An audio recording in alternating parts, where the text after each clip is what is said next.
November 26 ಸ್ವತಂತ್ರ ಭಾರತದ ಪ್ರಜಾಪ್ರಭುತ್ವ ವ್ಯವಸ್ಥೆಯಲ್ಲಿ ಮಹತ್ವದ ದಿನವಾಗಿದೆ. 1949ರ ನವೆಂಬರ್ 26ರಂದು ಸಂವಿಧಾನವನ್ನು ಅಳವಡಿಸಿಕೊಳ್ಳಲಾಯಿತು. ಇದರ ಅಂಗವಾಗಿಯೇ ನಾವು ಇಂದು ಸಂವಿಧಾನ ದಿನವನ್ನು ಆಚರಣೆ ಮಾಡುತ್ತಿದ್ದೇವೆ.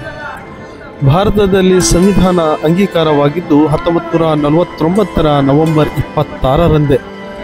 ಆದರೂ ಅನುಷ್ಠಾನಕ್ಕೆ ಬಂದಿದ್ದು 1950ರ ಜನವರಿ 26ರಂದು. ಈ ದಿನವನ್ನು ಗಣರಾಜ್ಯೋತ್ಸವ ದಿನವಾಗಿ ಆಚರಿಸಲಾಗುತ್ತದೆ. ನಮ್ಮ ಸಂವಿಧಾನ ದೇಶದ ಜನರನ್ನು ಸಶಕ್ತಗೊಳಿಸಿದೆ. ಸರ್ವರಿಗೂ ಸಮಾನತೆಯೊಂದಿಗೆ ಮೂಲಭೂತ ಹಕ್ಕುಗಳು, ಕರ್ತವ್ಯಗಳನ್ನು ನೀಡಿದೆ. ಭಾರತಕ್ಕೆ ಸಂವಿಧಾನವೇ ದೊಡ್ಡ ಬಲ. ನಮ್ಮ ಸಂವಿಧಾನವು ನಮ್ಮೆಲ್ಲರನ್ನು ರಕ್ಷಿಸುವ ಬಹುದೊಡ್ಡ ಕಾನೂನು. ನಮ್ಮ ದೇಶದಲ್ಲಿ ಹೊಸ ಶಕೆ ಆರಂಭವಾಗಿದ್ದು ಸಂವಿಧಾನ ಜಾರಿಗೆ ಬಂದಾಗಿನಿಂದಲೇ.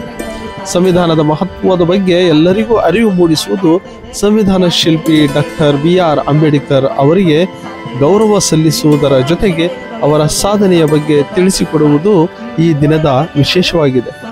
ಭಾರತದ ಸಂವಿಧಾನಕ್ಕೆ ವಿಶ್ವದಲ್ಲೇ ದೊಡ್ಡ ಸಂವಿಧಾನ ಎಂಬ ಹಿರಿಮೆಯೂ ಇದೆ.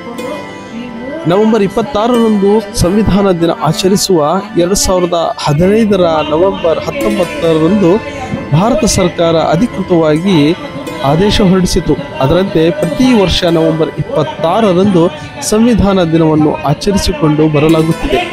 ಈ ಕಾರ್ಯಕ್ರಮವನ್ನು ಕೂಡ್ಲಿಗಿಯ ಸರ್ಕಾರಿ ಸಂಯುಕ್ತ ಪದವಿ ಪೂರ್ವ ಕಾಲೇಜಿನಲ್ಲಿ ಹಮ್ಮಿಕೊಂಡಿದ್ದು, ಪ್ರಾಂಶುಪಾಲರಾದ T. ಕೊಚ್ಚಮ್ಮ ಮತ್ತು ಉಪನ್ಯಾಸಕರಾದ ವೆಂಕಟೇಶ್ ಅವರು ವಿದ್ಯಾರ್ಥಿಗಳನ್ನು ಉದ್ದೇಶಿಸಿ ಮಾತನಾಡುತ್ತಾ, ಸಂವಿಧಾನ ಶಿಲ್ಪಿ ಡಾಕ್ಟರ್ ಬಾಬಾ ಸಾಹೇಬ್ ಅಂಬೇಡ್ಕರ್ ಅವರ ಆಶಯಗಳನ್ನು ಉಳಿಸಿ ಮುನ್ನಡೆಸುವ ಗುರುತರ ಜವಾಬ್ದಾರಿ ಯುವ ಪೀಳಿಗೆಯ ಮೇಲಿದೆ ಎಂದು ಸಂದೇಶ ನೀಡಿದರು. ಭ್ರಾತೃತ್ವ ಭಾವನೆ ಬರ್ಲಿಕ್ಕೆ ಸಾಧ್ಯ ಇಲ್ಲ. ಈ ಮೂರು ಅಂಶಗಳೇನಿದಾವೆ, ಸ್ವತಂತ್ರ, ಸಮಾನತೆ, ಭ್ರಾತೃತ್ವ, ಈ ಮೂರರ ಬಗ್ಗೆ ನಾವು ಸಂವಿಧಾನ ದಿನಾಚರಣೆಯ ದಿನ ಆತ್ಮ ಪರಿಶೀಲನೆಯನ್ನ ಮಾಡಿಕೊಂಡು, ಆತ್ಮಶೋಧನೆಯನ್ನ ಮಾಡಿಕೊಂಡು ಈ ಮೂರರ ಅನುಷ್ಠಾನಕ್ಕೋಸ್ಕರ ನಾವೆಲ್ಲರೂ ಪ್ರಯತ್ನ ಮಾಡೋಣ. ಆ ನಿಟ್ಟಿನಲ್ಲಿ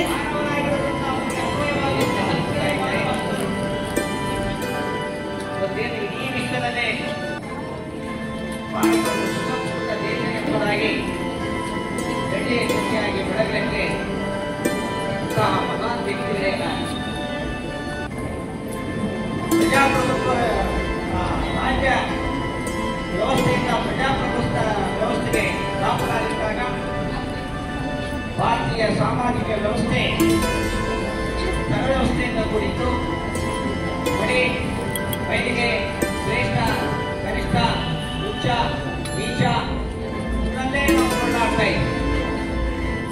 ಅದಕ್ಕೆ ರವೀಂದ್ರನಾಥ್ ಟ್ಯಾಗೋರ್ ಅವರು ಒಂದು ಮಾತನ್ನು ಹೇಳಿ, ಇಡೀ ವಿಶ್ವಕ್ಕೆ ಭಾರತವು ಗುರುವಾಗಿರಬೇಕೆಂಬುದಾಗಿ ದೈವಿಕವಾಗಿ ನಿಯೋಜನೆಯಾಗಿದೆ. ನಿಮ್ಮು ಮಾವು ಮಾದರಿಗೆ ಎಳೆನೀರೆರೆದವರಾರಯ್ಯ, ಭೃಂಗ ಗೋಳಿಗೆಯ ಕಂಠಗಳು ತುಂಬಿ ಗಾಯನವ ತುಂಬಿದವರಾರಯ್ಯ. ಇಷ್ಟೆಲ್ಲ ವಚನಗಳು, ಸಾಹಿತ್ಯಗಳು ಹೋರಾಟ ಮಾಡಿ ಸಾಮಾಜಿಕ ಕ್ರಾಂತಿಯನ್ನು ಮಾಡಿ ಸಮಾಜ ಸುಧಾರಣೆ ಮಾಡಕ್ಕೆ ಅನೇಕ ರೀತಿಯಾಗಿರುವ ಹೋರಾಟಗಳನ್ನು ಮಾಡಿದ್ರು. ನಾವು ಬದಲಾಗಲಿಲ್ಲ. ಆ ಜಾತಿ ವ್ಯವಸ್ಥೆ, ಅಸ್ಪೃಶ್ಯತೆ, ಡಾಕ್ಟರ್ BR ಅಂಬೇಡ್ಕರ್ ಅವರ ಕಾಲುವೆಯನ್ನು ನೋಡಿರ್ಬೋದು. ಎಲ್ಲ ಹೀಗೆ ಮುಂದುವರೆದುಕೊಂಡು ಬಂತು.